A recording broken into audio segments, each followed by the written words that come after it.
Bonjour une fois de plus et bienvenue à ce moment de partage de la parole de Dieu. Je suis le pasteur Yves Charlie Godia et aujourd'hui j'aimerais partager avec nous un thème. J'aimerais encore parler de la colère. Encore parce que j'ai déjà une fois parlé de la colère. Le titre c'était la date de péremption de la colère. La date de la péremption de la colère. Aujourd'hui, nous voulons voir la colère sous un autre angle. Nous voulons parler de la colère de Dieu. Le thème du message d'aujourd'hui, ce sera la colère de Dieu. Nous lisons pour cela dans 2 Chroniques, dans l'Ancien Testament, 2 Chroniques chapitre 14, chapitre 36, pardon. 2 Chroniques chapitre 36, du verset 14 au verset 20. C'est un peu long. Et alors, il est écrit: tous les chefs des sacrificateurs et le peuple multiplièrent aussi les transgressions selon toutes les abominations des nations et profanèrent la maison de l'Éternel qu'il avait sanctifiée à Jérusalem. L'Éternel, le Dieu de leur père, donna de bonheur à ses envoyés la mission de les avertir, car il voulait épargner son peuple et sa propre demeure. Verset 16. Mais ils se moquèrent des envoyés de Dieu, ils méprisèrent ses paroles, et ils se raillèrent des prophètes, jusqu'à ce que la colère de l'Éternel contre son peuple devint sans remède. Alors l'Éternel fit monter contre eux le roi des Chaldéens et tua par l'épée leurs jeunes gens dans la maison de leur sanctuaire. Il n'épargna ni le jeune homme, ni la jeune fille, ni le vieillard, ni l'homme aux cheveux blancs. Il livra tout entre ses mains. Nebuchadnezzar emporta à Babylone tous les ustensiles de la maison de Dieu, grands et petits, les trésors de la maison de l'Éternel et les trésors du roi et des chefs. Ils brûlèrent la maison de Dieu, ils démolirent les murailles et de Jérusalem, ils livrèrent au feu tous les palais et détruisirent tous les objets précieux. Nebuchadnezzar amena captifs à Babylone tous ceux qui échappèrent à l'épée et ils lui furent assujettis à lui et à ses fils jusqu'à la domination des Perses. La colère de Dieu, nous prions. Seigneur, je prie, ô Dieu Tout-Puissant, pour ta parole. Je prie que tu me donnes les mots qu'il faut pour véhiculer ta pensée. Je prie, Seigneur, que quiconque écoute ce message, Seigneur, prenne conscience de ce que c'est que ta colère et réajuste sa vie. Transforme les vies, Seigneur, au nom de Jésus-Christ. Amen. La colère de Dieu. La colère de Dieu est certainement l'un des thèmes les moins abordés dans les livres, sur les pupitres de nos églises, sur Internet, à la radio. La colère de Dieu est certainement le thème le moins abordé, comme je disais. Mais nous sommes habitués aux thèmes comme l'amour de Dieu, la bonté de Dieu, la grâce de Dieu, la paix de Dieu, la joie de Dieu. En fait, toutes ces choses sont dans la Bible. Le Dieu de paix est également Dieu d'amour. Le Dieu de l'exaucement est également un Dieu de miracles. Le Dieu de guérison est également un Dieu de colère. Dieu a plusieurs facettes. Et pour un christianisme équilibré, nous devons connaître toutes les dimensions de notre Dieu. Emphasé dans un seul aspect rend plutôt notre christianisme déséquilibré. Si nous parlons de l'amour de Dieu, nous devons parler également de la joie de Dieu. Si nous parlons de la paix de Dieu, nous devons également parler de la colère de Dieu. Parce que toutes ces choses sont dans la parole de Dieu. Si nous voulons prêcher la parole de Dieu, nous devons la prêcher dans son intégralité. Et aujourd'hui, nous voulons voir la colère de Dieu. Je suis sûr que en écoutant ce thème, la colère de Dieu, certaines personnes vont dire non, j'aime pas écouter ce genre de message. Parce que peut-être ils auront peur. Non, c'est la parole de Dieu. C'est la parole de Dieu. Alors, pour ceux qui sont déjà des enfants de Dieu, c'est-à-dire ceux qui ont fait la paix avec le Seigneur, ceux qui ont ouvert leur cœur à Jésus-Christ, le livre de Jean, chapitre 3, au verset 16, un verset que presque tout le monde connaît. Dieu a tant aimé le monde qu'il a donné son Fils unique, afin que quiconque croit en lui ne périsse pas, mais qu'il ait la vie éternelle. Alors, dans ce verset, l'amour de Dieu nous est présenté d'une manière profonde, d'une manière intense et d'une manière très grande. L'amour que Dieu a eu pour nous et que Dieu a encore pour l'humanité, c'est un amour que les mots du dictionnaire ne peuvent pas décrire. C'est pourquoi un meurtrier peut recevoir la grâce de Dieu. C'est pour ça qu'un brigand, c'est pour ça que quelqu'un qui a commis des adultères, des viols, peut venir obtenir la miséricorde de Dieu, et Dieu efface tous ses péchés du revers de la main, l'introduit dans le corps de Christ et il devient un enfant de Dieu, un citoyen céleste, un co-héritier avec Christ. Ses prières sont exaucées, la protection est assuré. Il n'a plus besoin d'aller vers les marabouts. Lorsqu'il prie, la Bible dit que lorsque le juste crie, l'Éternel l'entend. Dieu donc est tellement bon et il nous donne parfois les choses que nous n'avons même pas demandées. Il nous donne ce qu'on demande et parfois il nous donne au-delà de ce que nous avons demandé, parce que Dieu est capable d'agir dans nos vies au-delà de notre entendement. Mais cet amour de Dieu, si fort, si grand, si tendre, parfois fait en sorte que les gens puissent basculer dans le libertinage. Oh non, Dieu est tellement bon, il va pardonner encore. C'est-à-dire, avant même de pécher, on demande pardon à Dieu pour le péché qu'on est sur le point de commettre. Parce que Dieu est lent à la colère, riche en bonté. C'est-à-dire, Dieu est tellement bon. C'est-à-dire, les gens ont péché, rien ne leur est arrivé. Voilà, j'ai toujours péché comme ça. Après, j'ai demandé pardon à Dieu après. Et les gens ont pris maintenant la grâce de Dieu pour acquis. Ils ont commencé à piétiner cette grâce au point d'en faire ce qu'ils veulent. Oh, on entend les choses du genre, non, la foi c'est dans le cœur. Ce qu'on fait, ça n'importe pas. Oh non, je vis ma foi personnellement. Oh, il ne faut pas juger les gens. Dieu n'est pas venu pour nous juger. Nous vivons sous la grâce.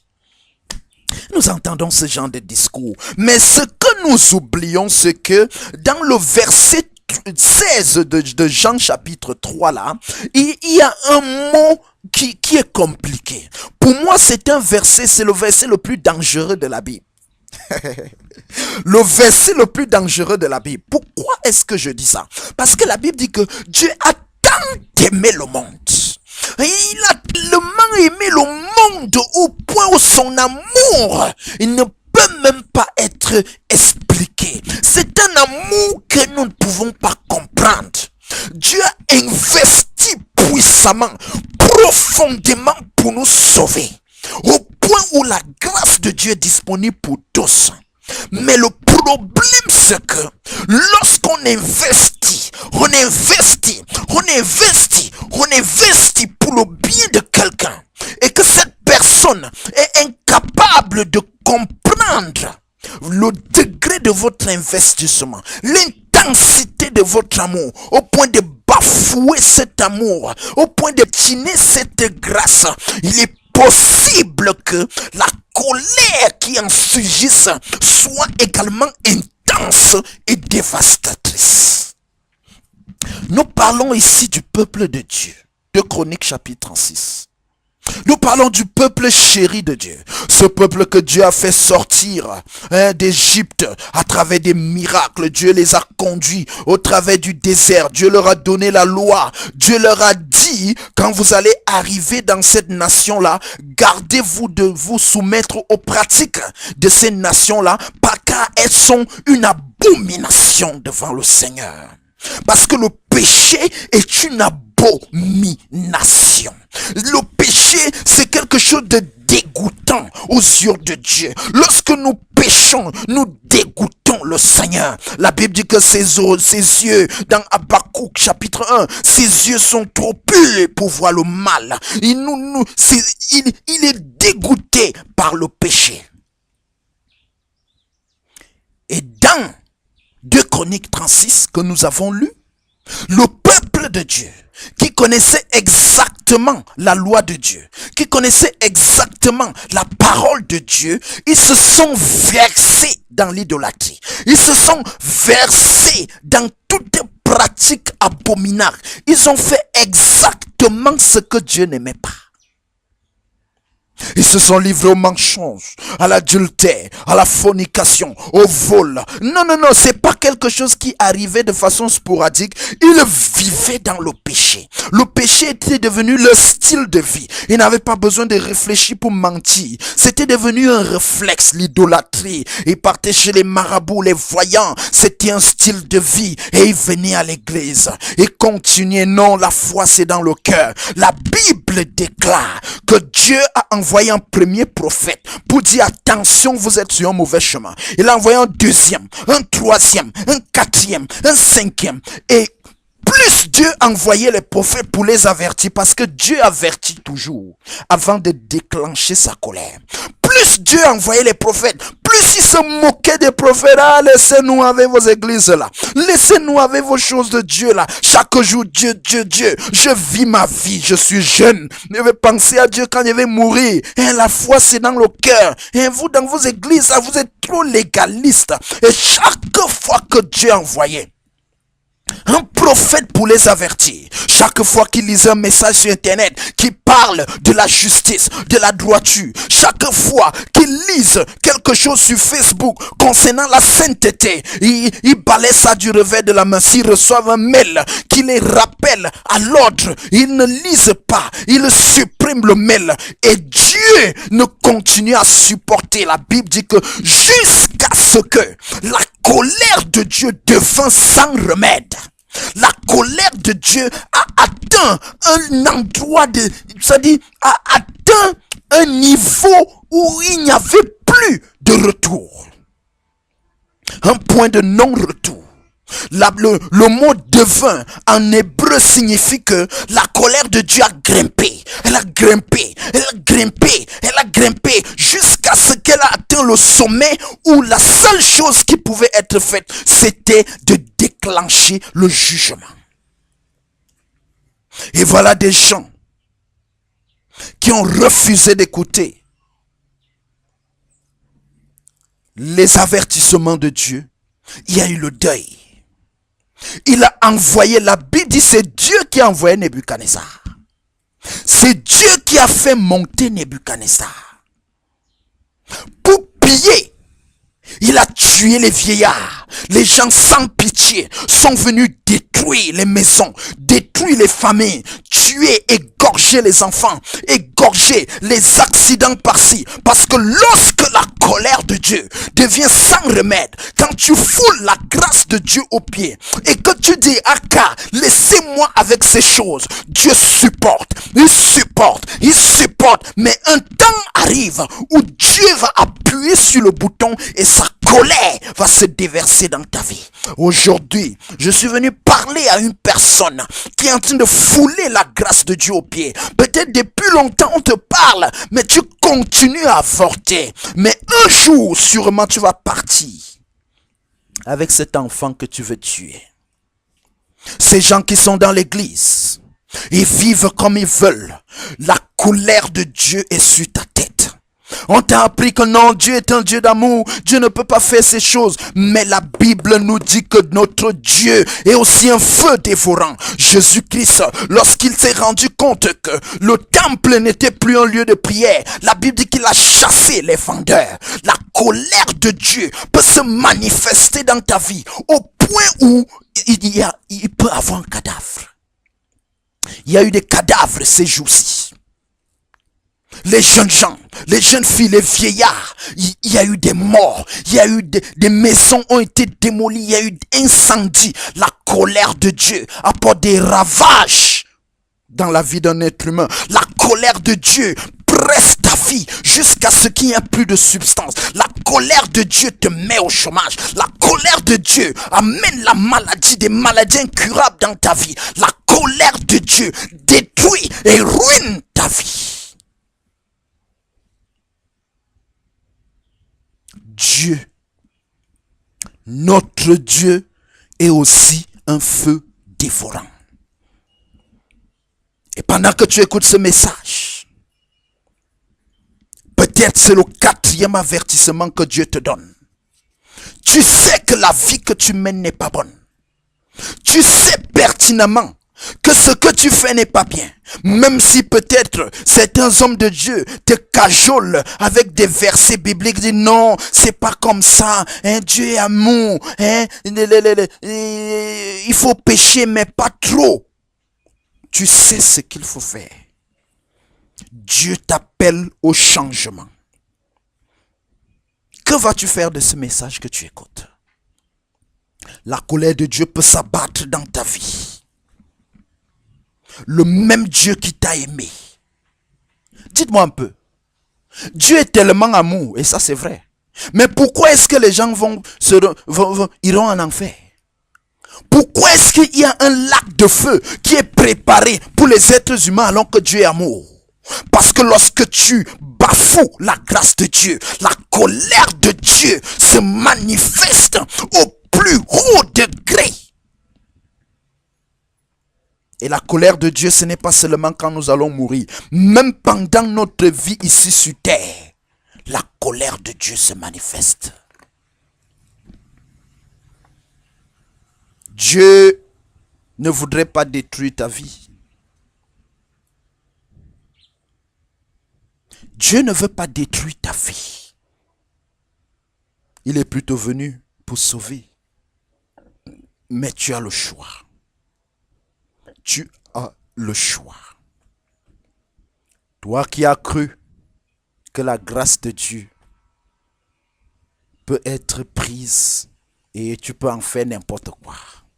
Tu t'habilles comme tu veux, tu mens comme tu veux, tu pars à l'église, tu es hypocrite, tu fais des choses et tu penses que comme Dieu n'agit pas, Dieu est d'accord. Il y a même certains hommes de Dieu, avant de monter sur le pupitre, ils sortent d'un lit d'adultère. Un escroc, un bandit. Dieu est un Dieu de colère. Dieu voit tout ça. Et Dieu peut anéantir ta vie. Si, répands-toi. Répands-toi. Et rentre sur le bon chemin. Sinon, la colère de Dieu va s'abattre dans ta vie. Et tu ne vas pas comprendre. Comment toi qui étais bien matériellement, tu peux te retrouver misérable. Une vie asséchée. Dans Ézéchiel 37, nous voyons la vision des ossements desséchés. C'est ce que ces gens sont devenus. Ils ont dit notre espérance est détruite. Nous sommes perdus. C'est ce que le péché peut faire dans une vie. Le péché est une arme de destruction massive. En péchant, tu t'auto-détruis. Jusqu'où vas-tu continuer à détruire ta vie? Est-ce que tu vas dire que c'est mon oncle qui m'a entraîné là-dedans? C'est mon ami qui m'a entraîné là-dedans? Tu connais la parole de Dieu. Le salut est individuel. Et Dieu te tend la main aujourd'hui. Si tu n'as jamais entendu que Dieu est un Dieu de colère, alors sache aujourd'hui que Dieu est un Dieu de colère. La Bible déclare, c'est pas ce verset que je veux terminer. La Bible déclare, si Dieu est pour nous, qui sera contre nous? C'est un verset que nous aimons bien. Mais prenez un peu ce verset dans le sens contraire. Si Dieu est contre nous, qui sera pour nous? Si Dieu s'oppose à notre succès, si Dieu s'oppose à notre bonheur, qui peut nous rendre heureux? Si nous sommes ennemis de Dieu, qui peut être notre ami? Si nous nous opposons à Dieu, qui peut nous aider? Tu as intérêt à rectifier ce jour. Ce message vient pour t'avertir. Pour t'avertir que Dieu ne veut pas te détruire. La Bible dit que si vos péchés sont noirs comme le cramoisi, je les rendrai blancs comme la neige. Jésus a pardonné aux brigands qui étaient sur la croix. On ne connaît pas le nombre de péchés qu'il a commis. On ne sait pas combien de personnes il a tuées. On ne sait pas combien de femmes il a violées. On ne sait pas s'il était même un sectaire, un rosicrucien. On ne sait pas. Mais ce qu'on sait, c'est que cet homme s'est humilié. Il a dit, aie pitié de moi, Seigneur. Est-ce qu'il y a quelqu'un aujourd'hui qui veut dire, Seigneur, aie pitié de moi. Oh, je veux changer, Seigneur. Dieu te tend la main. Vas-tu refuser ta main? Vas-tu refuser la main tendue de Dieu parce que tu aimes la vie du monde? Est-ce que tu as conscience de ce que veut dire la colère de Dieu dans la vie d'un être humain? Que Dieu te bénisse. Prends ce message. Fais-en bon usage. Pasteur Yves Charlie Godia, à votre service. Si tu as une question, tu peux me faire un mail. Tu peux me contacter. pasteur.godia@gmail.com. Godia, c'est G-O-D-I-Y-A. Que Dieu te bénisse et à la prochaine.